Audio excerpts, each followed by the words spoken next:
नमस्कार, KP news के Karnataka bulletin में आपका स्वागत है। मैं हूं अश्विनी आपके साथ।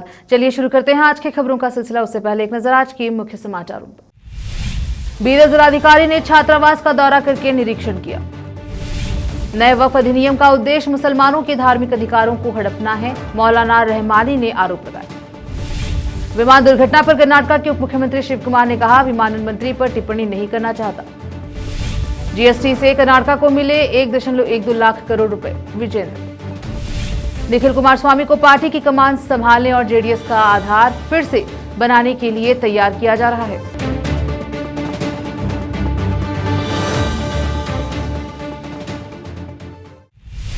समाचारों का सिलसिला शुरू करते हुए देखते हैं समाचार विस्तार से। डीसी शिल्पा शर्मा ने बीदर के Kamalnagar pre resident boys hostel का दौरा किया और विद्यार्थियों को दी जा रही सुविधाओं के बारे में जानकारी प्राप्त की। उन्होंने सोमवार को पिछड़ा वर्ग कल्याण विभाग के अंतर्गत Kamla Nagar pre resident boys hostel का दौरा किया और विद्यार्थियों को दी जा रही सुविधाओं का निरीक्षण किया। उन्होंने भोजन, नाश्ते और व्यवस्थाओं के बारे में जानकारी प्राप्त की। इसी अवसर पर डीसी ने चांदोरी गांव में नाबार्ड के नए भवन के निर्माण स्थल का दौरा किया और उसका निरीक्षण किया। इस अवसर पर बीदर जिला पंचायत के मुख्य कार्यकारी अधिकारी डॉक्टर गिरीश बडोले और अन्य उपस्थित रहे। विशेष संवाददाता की report. All India Muslim personal law board AIMPLB के सचिव मौलाना उमर महफूज रहमानी ने कहा कि देश के संविधान और हमारे धार्मिक अधिकारों को हड़पने वाले वक्फ अधिनियम 2025 के खिलाफ हमारी लड़ाई अटूट है। सोमवार को शहर के जिला पत्रिका भवन में एक प्रेस कॉन्फ्रेंस को संबोधित करते हुए उन्होंने कहा कि वक्फ अधिनियम में संशोधन भेदभावपूर्ण है, संविधान में निहित मौलिक अधिकारों का उल्लंघन करते हैं और मुस्लिम वक्फ संपत्तियों को हड़पने और नष्ट करने की साजिश कर हिस्सा है। अपनी संख्या बल का उपयोग करते हुए सत्तारूढ़ दल ने देश के लाखों मुसलमानों, अल्पसंख्यकों और न्यायप्रिय नागरिकों की इच्छा के विरुद्ध वक्फ अधिनियम में मनमाने भेदभावपूर्ण संशोधन पारित किए हैं। उन्होंने कहा कि हम इन संशोधनों को सिरे से खारिज करते हैं। उन्होंने कहा, हम यह स्पष्ट करना चाहते हैं कि संशोधन न केवल भारतीय संविधान के अनुच्छेद 14, 15, 25, 26, 29 के तहत गारंटीकृत मौलिक अधिकारों का उल्लंघन करते हैं, बल्कि सरकार की वक्फ संपत्तियों के प्रशासन पर पूर्ण नियंत्रण पाने की दुर्भावनापूर्ण मंशा को भी उजागर करते हैं। All India Milli council Karnataka के अध्यक्ष Suleman Khan, Shaheen group educational institution के अध्यक्ष और all India Muslim personal law board governing body के सदस्य डॉक्टर अब्दुल खदीर और अन्य ने प्रेस कॉन्फ्रेंस में भाग लिया। कैमरामैन पपुराज का कवरेज। देखिए, इस वक्त एक बहुत अहम और गंभीर विषय हमारे सामने वक्फ एक्ट 2025 का है। वक्फ एक्ट 2025 हमारे मानने के एतबार से धर्म के भी ख़िलाफ़ है और जो हिंदुस्तान का, भारत का आईन है उसके भी ख़िलाफ़ है। उसकी 2-3 मिसालें मैं देता हूँ। भाई, आप लोगों से गुजारिश है कि ज़रा आप लोग इधर सुनिएगा तो ज़्यादा अच्छा होगा। आप लोग बात करते रहेंगे तो हम लोग कैसे बात कर पाएंगे। जी, मैं ये अर्ज़ कर रहा था कि हमारे देश का जो संविधान है, जो दस्तूर है, वो ये कहता है कि हर एक को अपने मज़हब पर, अपने धर्म पर चलने की पूरी आज़ादी है और धर्म की जो प्रैक्टिस है हर व्यक्ति, हर इंसान, हर देशवासी अपने अपने तौर पर कर सकता है। वक्फ भी हमारा धार्मिक मसला है, हमारे मज़हब से जुड़ी हुई चीज़ है। बहुत से लोगों के जहन में कन्फ्यूज़न है, वो ये है कि वो वक्फ को और वक्फ बोर्ड को एक समझ रहे हैं, हालांकि ये 2 अलग अलग चीज़ें हैं। वक्फ अलग चीज़ है, वक्फ धार्मिक मसला है। और वक्फ किसको कहते हैं उसकी डिफिनेशन भी मैं आपके सामने रखूं। वक्फ कहते हैं किसी प्रॉपर्टी को ईश्वर के नाम पर, अल्लाह के नाम पर दान कर देना, दे देना, पुण्य के लिए, सवाब के लिए अपनी किसी प्रॉपर्टी को अल्लाह के लिए दे देना, इस तरह के उससे जो इनकम जनरेट हो उससे फ़ायदा उठाया जाए और वो प्रॉपर्टी अपनी जगह कायम रहे। इसको इस्लामी धर्म में कहते हैं वक्फ करना, किसी प्रॉपर्टी को अल्लाह के नाम पर देना। ये धर्म की चीज़ है, कुरान में उसके बारे में है, प्रॉफिट मोहम्मद ने उसके बारे में कहा है, और 1450 साल से मुसलमान उसकी प्रैक्टिस करते आ रहे हैं। जो वक्फ़ की प्रॉपर्टी है उसके ऊपर मस्जिद बनती है, मदरसा बनता है, अनाथ आश्रम बनता है, कोई दरगाह बनी हुई है, कोई खानका बनी हुई है जहाँ ज्ञान ध्यान सिखाया जाता है। अलग अलग पर्पज़ के लिए वक्फ प्रॉपर्टी का इस्तेमाल होता है।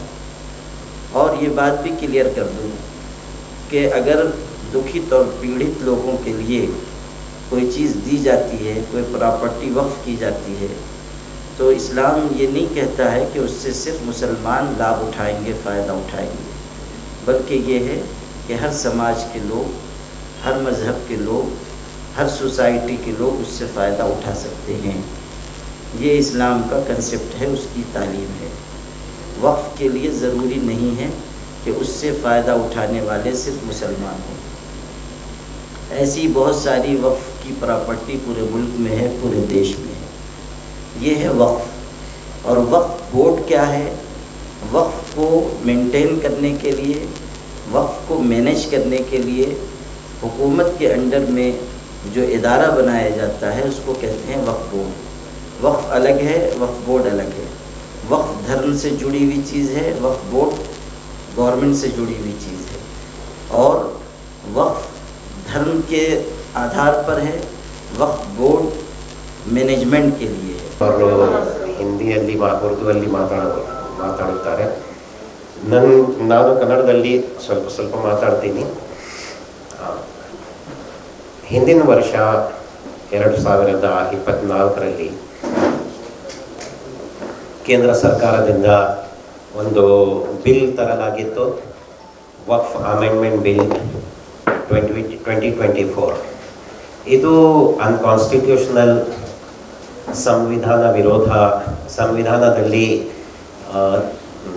ನಮಗೆ ನಾಗರಿಕರಿಗೆ ನೀಡಲಾಗಿರುವ ಮೂಲಭೂತ ಹಕ್ಕುಗಳ ವಿರೋಧವಾಗಿರುವುದರಿಂದ ಅದನ್ನು ಮುಸ್ಲಿಮರು ಇಡೀ ಭಾರತದಲ್ಲಿ ಅದನ್ನು ವಿರೋಧಿಸಿದರು. All India Muslim personal law board, ಅಖಿಲ ಭಾರತ ಮುಸ್ಲಿಂ ವೈಯಕ್ತಿಕ ಕಾನೂನು ಮಂಡಳಿ, ಈ ಮಂಡಳಿಯ ನೇತೃತ್ವದಲ್ಲಿ डीसी शिल्पा शर्मा ने हाल ही में कमलानगर में बकरीद पर हुए दंगों को लेकर सोमवार को मुस्लिम नेताओं के साथ शांति बैठक की और सभी को कानून को अपने हाथ में लिए बिना सौहार्दपूर्ण तरीके से रहने की सलाह दी। इस अवसर पर जिला पुलिस अधीक्षक प्रदीप गुंटी, मुस्लिम नेता आदि मौजूद रहे। विशेष संवाददाता की रिपोर्ट। रोकते हैं समाचारों का सिलसिला, लेते हैं छोटा सा ब्रेक।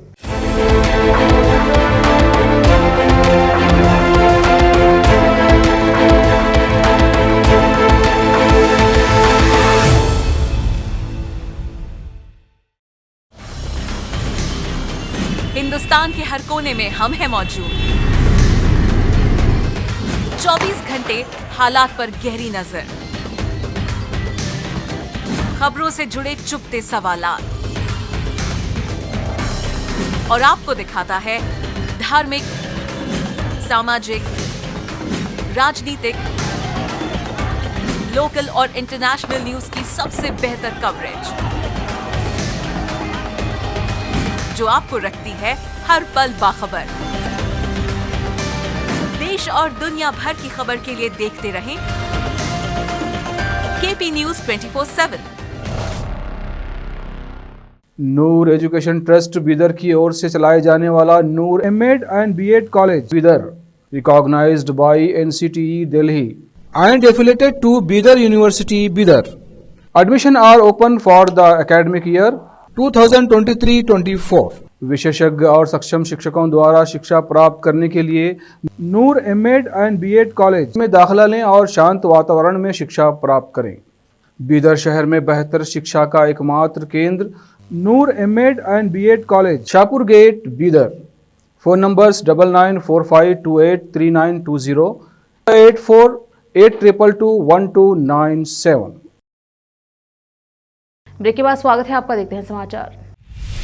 कर्नाटका के उप मुख्यमंत्री डीके शिव कुमार ने सोमवार को कहा कि वह अहमदाबाद विमान दुर्घटना के संबंध में केंद्रीय नागरिक उड्डयन मंत्री राम मोहन नायडू पर कोई टिप्पणी नहीं करना चाहते, जिसने पूरे देश को हिलाकर रख दिया है। बेंगलुरु में पत्रकारों से बात करते हुए शिव कुमार ने नागरिक उड्डयन मंत्रालय की कथित विफलताओं से संबंधित बहस के बारे में पूछे गए सवाल का जवाब देते हुए ये बात कही। शिव कुमार ने भाजपा नेता हम पर टिप्पणी करते हैं, भाजपा और जेडीएस नेताओं के पास इसके अलावा और क्या काम है। हम उनसे पिछली घटनाओं पर भी सवाल करते हैं और अहमदाबाद विमान दुर्घटना त्रासदी पर टिप्पणी कर सकते हैं। हम भाजपा की तरह नहीं है। मैं नागरिक उड्डयन मंत्री पर टिप्पणी नहीं करना चाहता।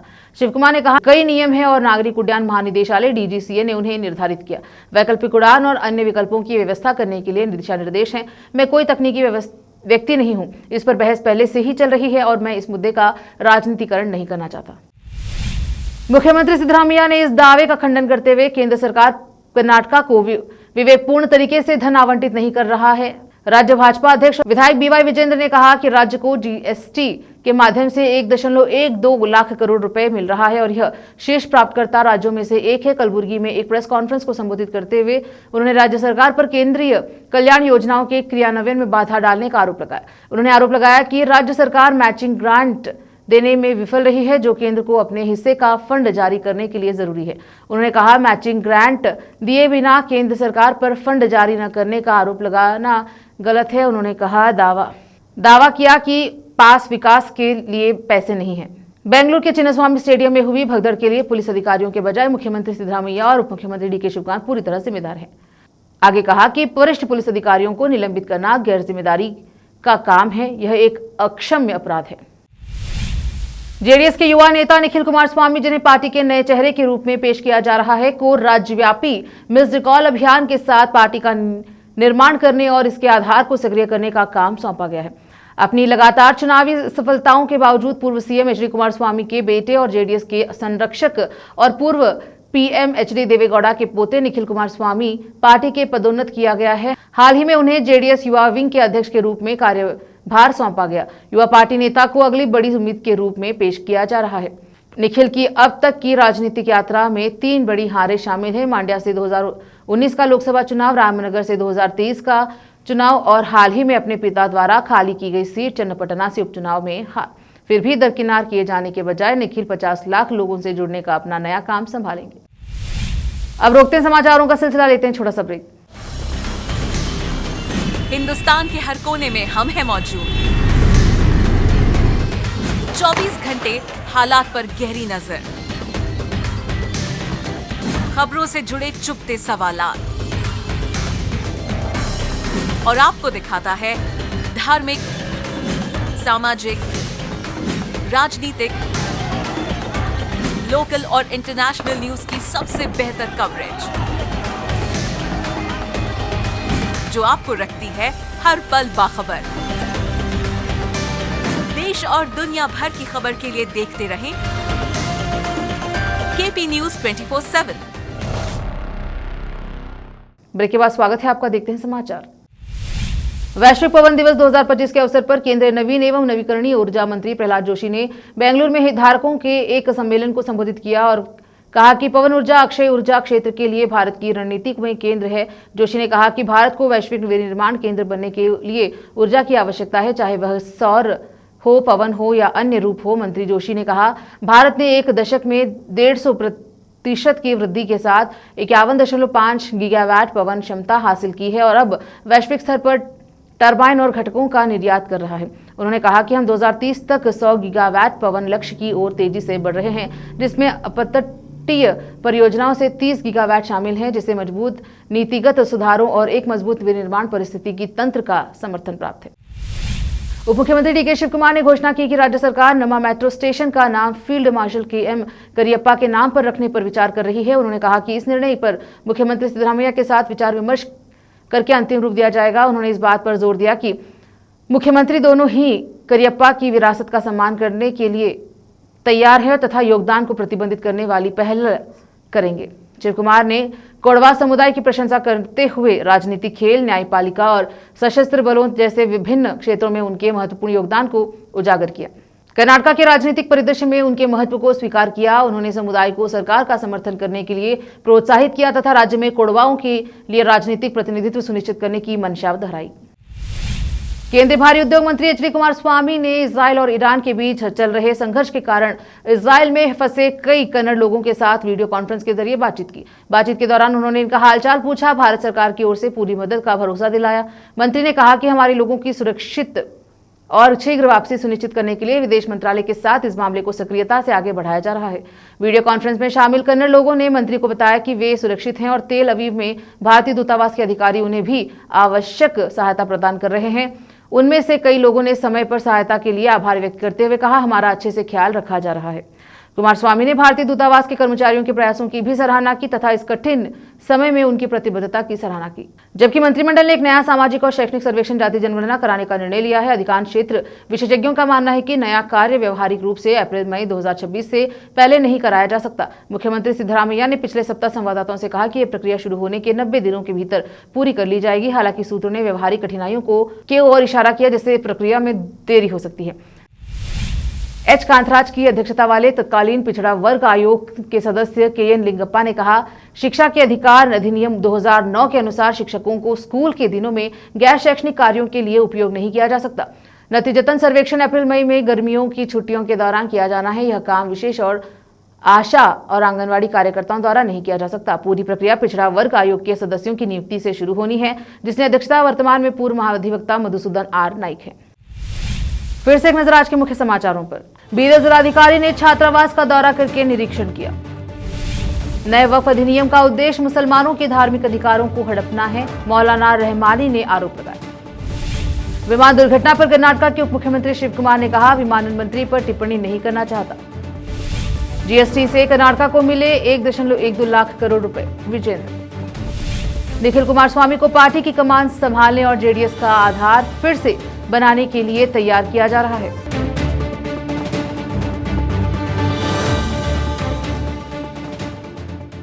केपी न्यूज के कर्नाटक बुलेटिन में अब तक इतना ही। देखते रहे केपी न्यूज 24/7। धन्यवाद। देश प्रदेश और स्थानीय समाचारों के लिए केपी न्यूज 24/7 को लाइक, शेयर एंड सब्सक्राइब जरूर करें।